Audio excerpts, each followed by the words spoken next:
It feels strange to be so young and yet feel the breath of death so close. Her name is Diana, and she is 20 years old. Her body, exhausted by a merciless illness, lay motionless on a sterile hospital bed. The machines beeped rhythmically, a stark reminder of how fragile her life had become. Her parents stayed by her side, their faces etched with worry. The doctors were helpless, her condition was deteriorating. The fever intensified, blurring the boundaries between reality and feverish dreams. One moment, she could hear her mother's muffled sobs.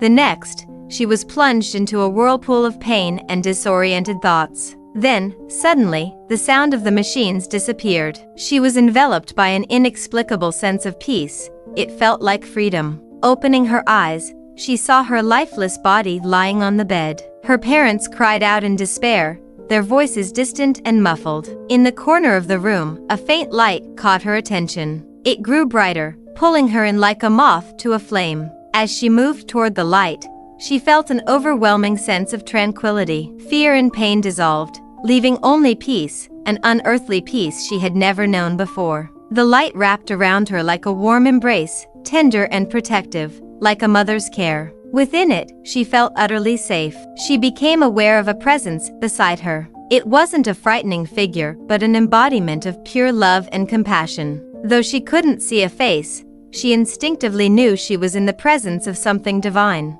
The light grew brighter, and the hospital room faded away, replaced by a magnificent garden. Golden radiance filled the air, flowers of every hue bloomed in abundance, and angelic voices filled the atmosphere with a melody of pure joy. She had never felt so alive and complete. A gentle touch on her hand made her turn. Standing beside her was a man with kind eyes, full of wisdom and love. He was dressed in simple white robes, with a neatly trimmed beard and long, light-colored hair. "Welcome, Diana," he said warmly. Though his lips didn't move, she clearly heard him call her name in her heart. With an unshakable certainty, she realized she was standing before Jesus. His presence radiated love and compassion. As they walked through the garden, he explained that this place of peace was a refuge for souls seeking comfort. With every step, her earthly fears faded, replaced by love and acceptance. He pointed to a crystal-clear river flowing through the garden.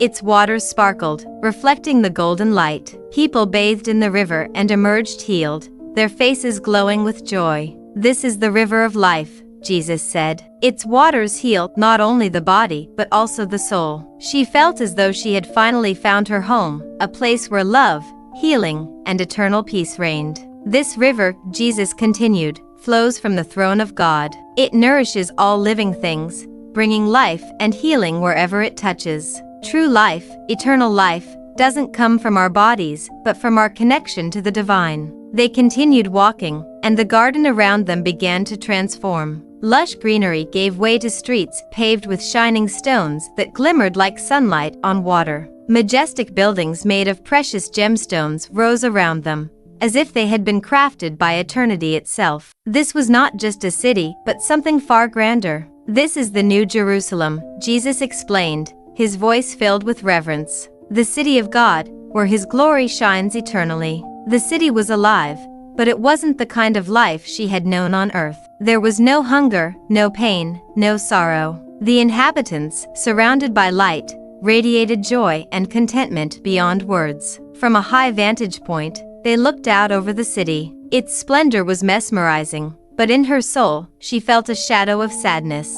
This perfect city seemed so far removed from the world of suffering she had left behind. Sensing her thoughts, Jesus turned to her. Jesus, as if sensing her thoughts, turned to her. "Diana," he said, his voice soft, wrapping her in care and warmth. "I didn't show you this to sadden you." He gestured into the distance, and the radiant city was replaced by a dark, ominous landscape. People ran through the streets, their faces twisted with fear and despair. The air seemed heavy with an oppressive sense of dread. "A time will come," Jesus continued, his voice taking on a grave tone, "when a man with deceptive charisma will rise to power. He will promise peace and prosperity, but his words will be lies." Before them appeared a public square where a man in an expensive suit addressed a crowd. Though his speech was in an unfamiliar language, Diana understood every word. He promised wealth, power, and eternal life to all who followed him. Yet, in his eyes burned a cold, unsettling light,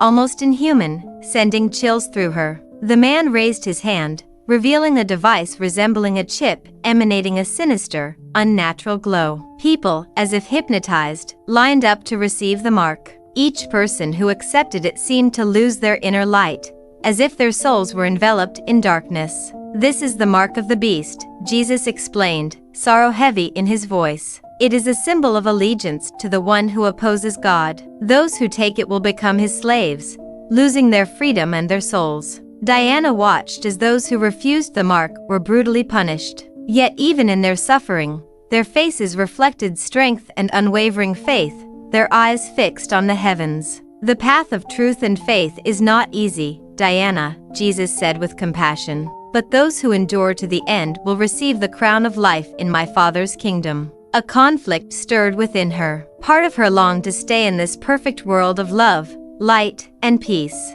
But she realized her mission was not yet complete. She had been entrusted with an important message that she had to share with the world. "It is time for you to return, Diana," Jesus said, his voice firm yet still warm. The thought of returning was painful, but she understood it was necessary. She had to warn others of the darkness ahead and remind them of the hope found in God's love. "Go," he added with confident kindness, "and do not fear, for I will always be with you, to the very end of the age." She felt the light around her grow stronger, gently drawing her back to reality. When she opened her eyes, the hospital room came into focus once more. A sharp jolt of pain reminded her she was back in her body. Her parents stood beside her, their faces a mix of shock and joy. "You're alive, Diana," her mother exclaimed, tears of happiness streaming down her face. Her body was weak, but inside she felt an extraordinary strength. She had seen God, walked through heavenly gardens and streets, and now carried a message of hope for humanity. Her journey beyond life's edge had not been an end, but the beginning of something far greater. She no longer saw herself as just a sick girl lying on a hospital bed. She had become a living testament to God's love and power, a reminder that death is not an end, but a passage into a glorious new reality. Every moment after my return felt deeply significant. Each breath was a gift, each heartbeat a reminder of the miracle I had experienced.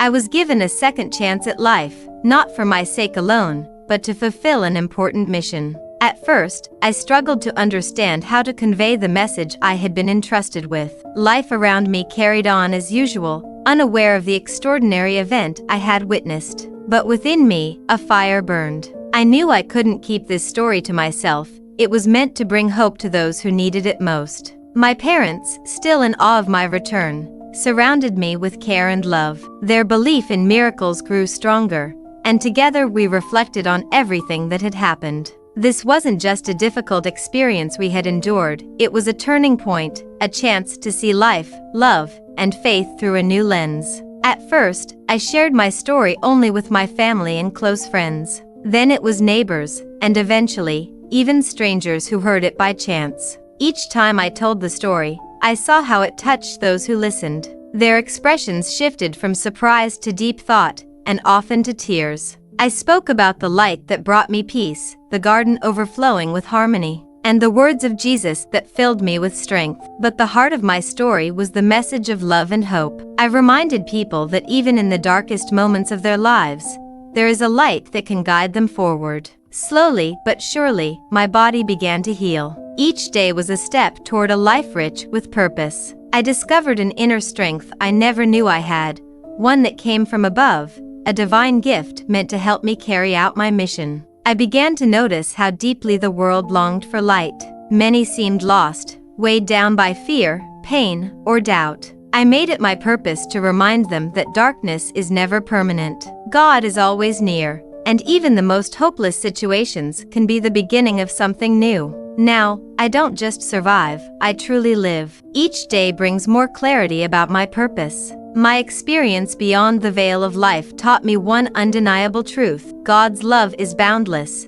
and it has the power to conquer all things. Every conversation I have, every connection I make now carries immense meaning. I understand that death isn't the end, it's the doorway to something far greater. If my story can help even one person find their way to the light, then this second chance at life will have been worth it. And so, I move forward with this mission. In my heart, a light continues to burn, and the love I've been given flows into everything I do. My purpose is clear: to share this gift with the world.